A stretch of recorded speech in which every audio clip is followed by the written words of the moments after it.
world. So today we will be looking at drugs. No, not to get you high, not those kind of drugs, but the kind of drugs that keep you coming back because you have a quote-unquote disease. Now, you have cancer, you have HIV, you have heart disease.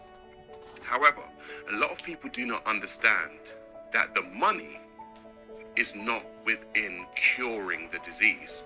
Where the money is the fact that everyone is sick.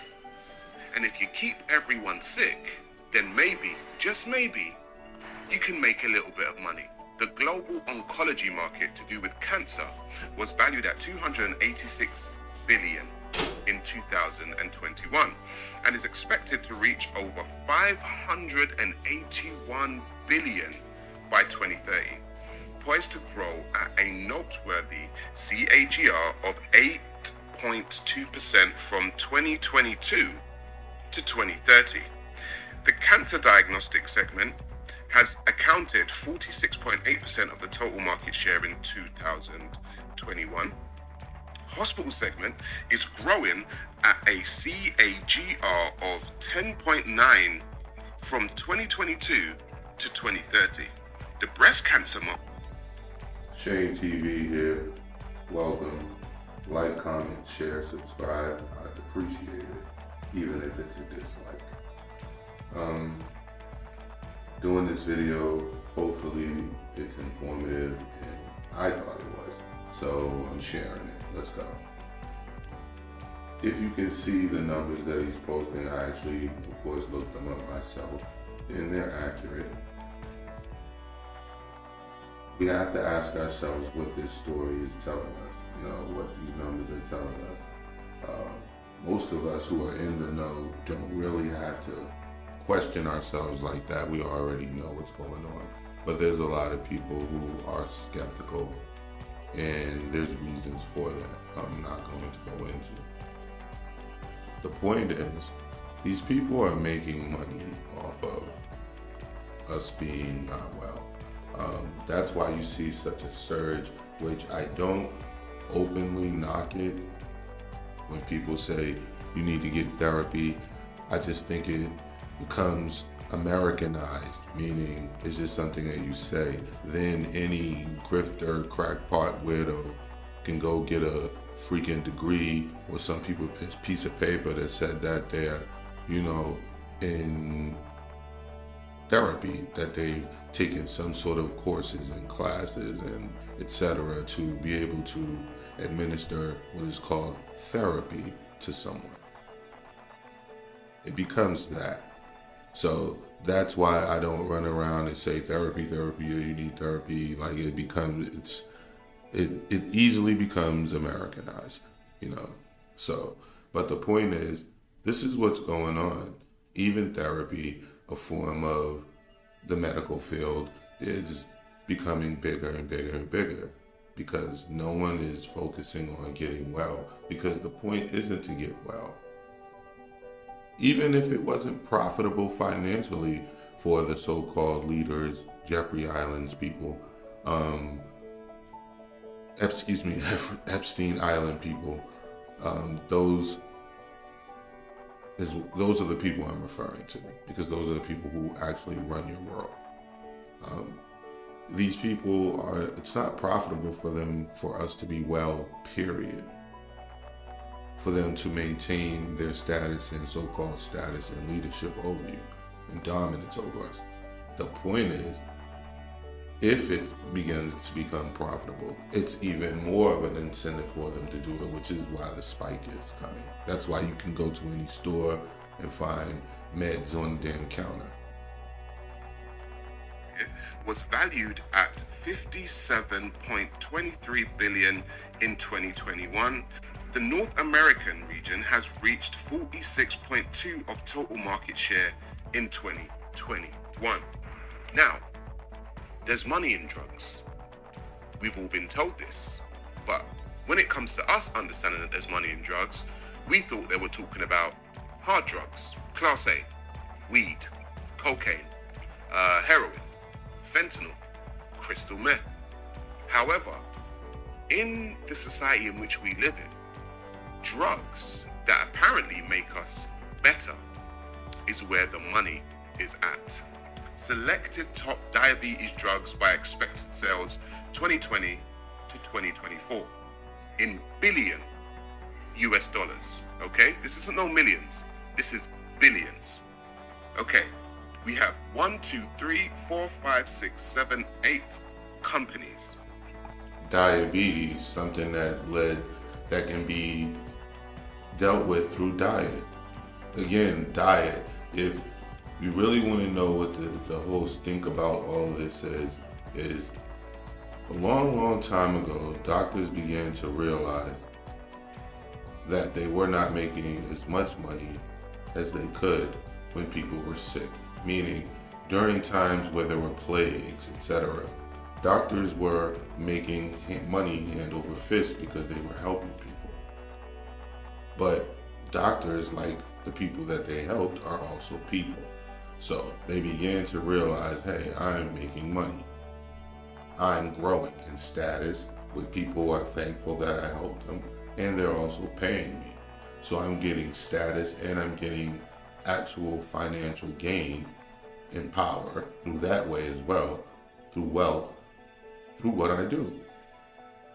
Well, what happened? You have groups of these people who realize that, hey, we make more money when these people are not so well. Those people began to gain more power and wealth than the doctors who said, hey, we're here to cure people. That's all that happened. It happens in life. It happens at the beginning of every kingdom, every nation. You have everyone wanting to be free and have their own nation. Then you have those in that nation or kingdom, etc., who start to realize, hey, if I lie to most of these people a little bit, I can still have the money that they give me that are supposed to be for the upkeep of the kingdom. I can just have certain people go break stuff and have it fixed and be involved with the company that fixes it, like they do right now. So it's like, that's what happens. And when that happens, more and more people realize that's happening, and they're not going to stop it if they feel that they can gain from it and get away with it. And that's the same thing that's going on right here, right now, with the medical field, which is why a lot of people, especially men, if you notice, if you look at any statistic, it clearly tells you that most men absolutely refrain from going to a doctor unless it's absolutely necessary. Top company, Lilly, by 2024 will be making 6 billion. Novo Nordisk, by 2024 will be making 6 billion. Jardiance, by 2024 will be making 3 billion. Novo Nordisk, another company, will be making 3 billion. AstraZeneca, I think we've all heard of that one, will be making 2 billion. Again, Victoza, 1 billion. Johnson & Johnson, 588 million. And then Merck & Co, 520 million. Billions and billions, millions and millions made off of diabetes. Now, I have to ask a question. For a company, you work as a CEO, and you have to ask your employees, hey, how are we gonna make money this month? So you hold a meeting. And in that meeting, somebody says, well, we haven't sold as much drugs as we did last year. We're gonna have to sell more this year. What would be your response? You have to put into measures to make sure that you sell enough drugs for the next year. However, if everybody is well and nobody's getting sick, all of a sudden, no one needs your drugs. So, what do? Maybe, just maybe, you come up with a way in which to make people sick, so then your drugs can be sold. Conspiracy? Coincidence? Or just connecting the dots? Human behavior. Crestor, #1 in cardiovascular drugs. AstraZeneca's Crestor stands at the top of the cardiovascular drugs heap for 2016, but 2017 will be a different story. Generic versions of the med hit the US market last year after a last-ditch court fight against the FDA, and the brand immediately lost share to the cheaper copycats. Oh no. But how much is the drug industry actually worth when it comes to sick patients? The cancer drug industry is worth roughly 103 billion per year. Diabetes makes 57 billion per year, and HIV makes roughly 15 billion per year. So what incentive do drug companies actually have to make you well? Well, it doesn't seem like there's much incentive to make sure you're well. As a matter of fact, the sicker you are, the more money they make. So essentially, this society has been built on. And we must understand, we're not talking about dummies here. Like, we're talking about people who are, for all intents and purposes, intelligent people. We're talking about people who definitely attended a major and high university in this land and others. So we're not talking about any local Joe Schmo weirdo who, excuse me, who couldn't even get out of middle school. Not talking about that. So, of course, if anyone of decent and or average earthly intelligence can realize where they're, receiving a gain and where they'll receive a loss, meaning here's the trade-off. Doctors would still have the clout and respect that they had, well, because it's kind of going away, but they would have the respect and clout. It would be even more amplified and amplified because they'd actually be curing people. These things would go away. So they'd be more praised in society than they are now. Let's say that. The praise would double, it would triple actually.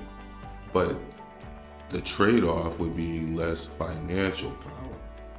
So they're feeling like, if I can keep you in the dark. If you notice, that's why they get so offensive if you're somewhat knowledgeable about your body.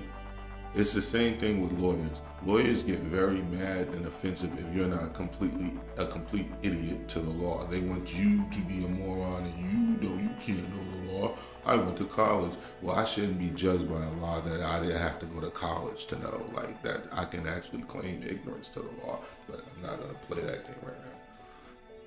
The point being, these people are not dumb. They know what's going on. This is purpose and purposely done. This is intentional at this point.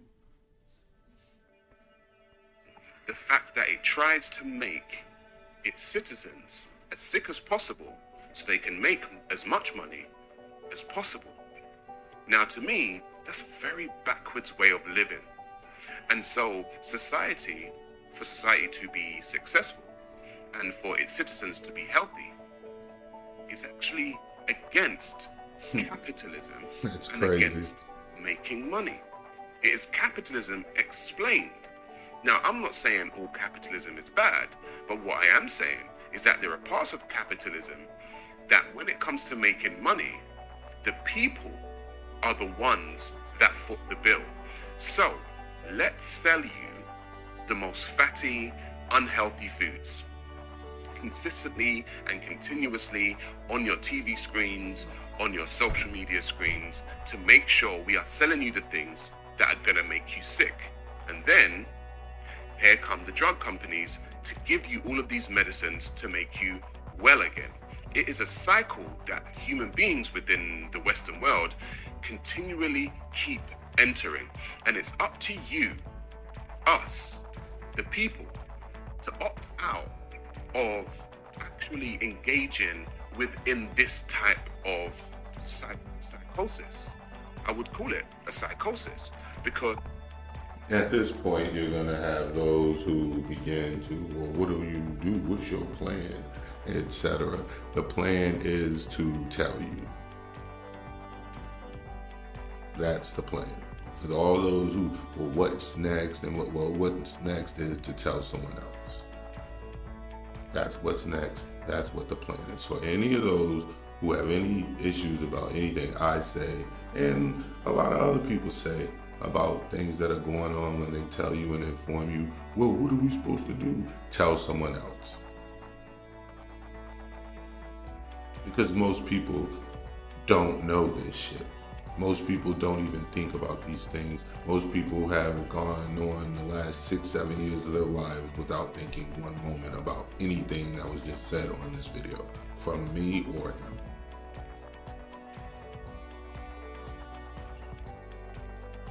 It's just a circle. And we know, well, some do, some don't, that they say the definition of insanity is to continuously do something over and over and over again, expecting a different result.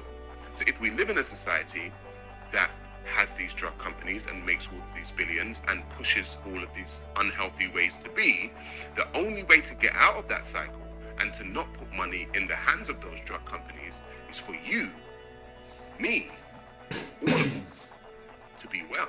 This was another episode of What is Going On in the World. I am Sarah Garvey. The information that I try to bring to you is essential for your survival into the future. The information that I try to bring to you is essential for you to understand your government. It's essential for you to understand the society in which you live. We appreciate the video. Very informative. He does a lot of good work.